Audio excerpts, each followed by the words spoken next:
So yun mga kawarayo, ang habaan ng kalsadang ito hanggang dun sa bahay namin, lagpas sa bahay namin.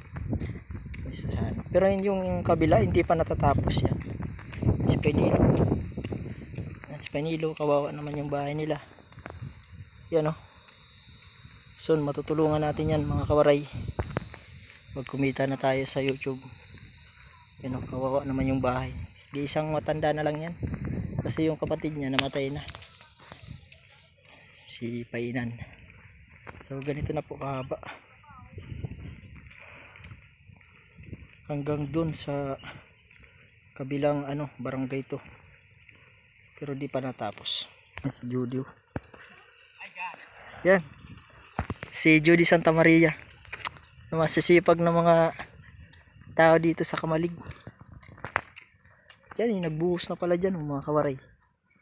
So yan o. So yung kalsadang yan papunta sa taas sa Barangay Yapas. Yan o. Nagbuhos na pala dyan mga kawaray.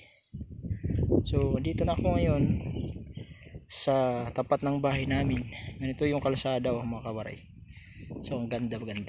Yun mga kawaray, andito na nga tayo sa tapat ng bahay namin. So yung mga sitaw ko mga kawaray, punti na lang yung bunga.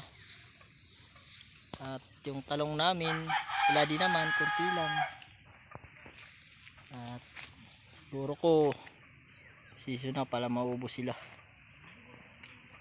Yan dito mga kawaray yung tahanan namin.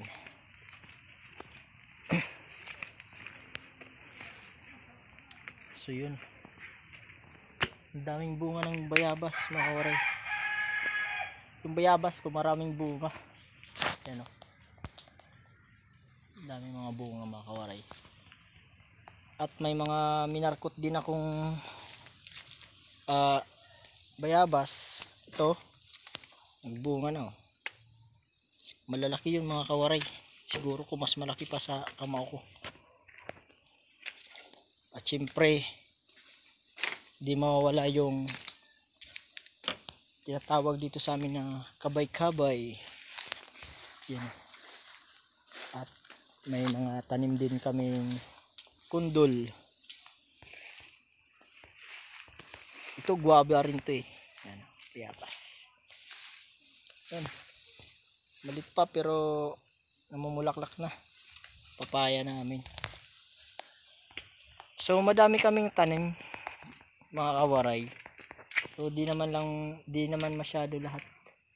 Marami kasi wala nang space na pagtataniman. So yun lang mga kawaray, salamat at naway patuloy kayong mag-subscribe sa aking YouTube channel at manood sa aking mga videos na walang edit. At sana magustuhan nyo lang kasi alam nyo naman na mahirap mag-edit pag murahin pa lang yung cellphone. So yun mga kawaray, salamat. At sa mga nag-subscribe, mga baguhang nag-subscribe sa akin, thank you sa inyo.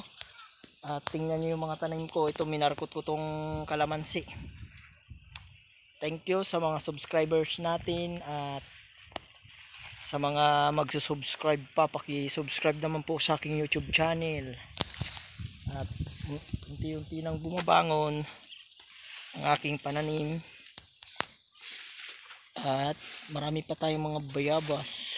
Mabango na rin yung naputol lang kalabaw. Nagkaroon na ng mga dahon-dahon. So yun lang mga kawaray, salamat at patuloy tayong sumubaybay sa aking YouTube channel at huwag kalimutan mag-subscribe. I love you all.